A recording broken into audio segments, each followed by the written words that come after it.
and I have the pleasure of having Scott Sato here with me from Japan. He's the Chief Operating Officer of Pasona, DocuSign's first customer in Japan, and also on the DocuSign Advisory Board. Scott, thanks so much for joining me today. Thanks for inviting me.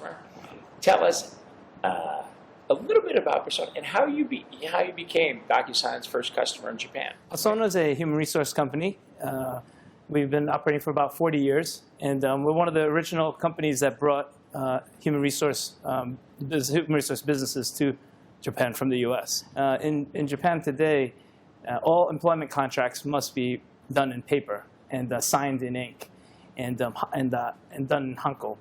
And we have about 200,000 of these contracts per year. So you can imagine how many boxes we have in our storage. And so we have been challenging the government in trying to get this to electronic format. But as of today, we still have to have it on paper. But we are ready to go electronic as soon as the law allows. You mentioned the hanko. We have a global audience here.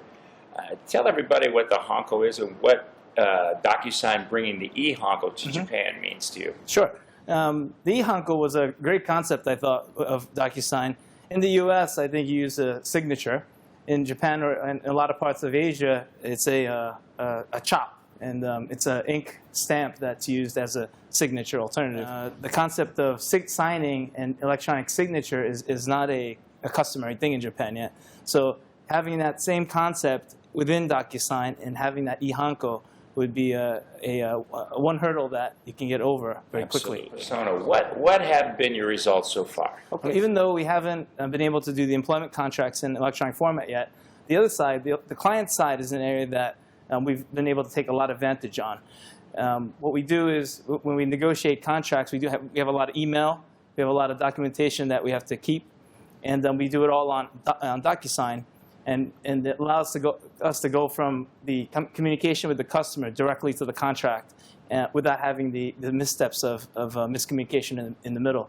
And that's actually allowed us to reduce our costs 61% in the digital format. What do you see from your perspective, what's going on in Japan in terms of the digital transformation? I see a lot of progress being made over the last couple of years, especially in the way companies are thinking about these things and trying to use technology to be more efficient. For corporations in Japan, if you could give them a piece of advice in terms of implementing DocuSign, what would it be? So start small, and then to try to expand out from there.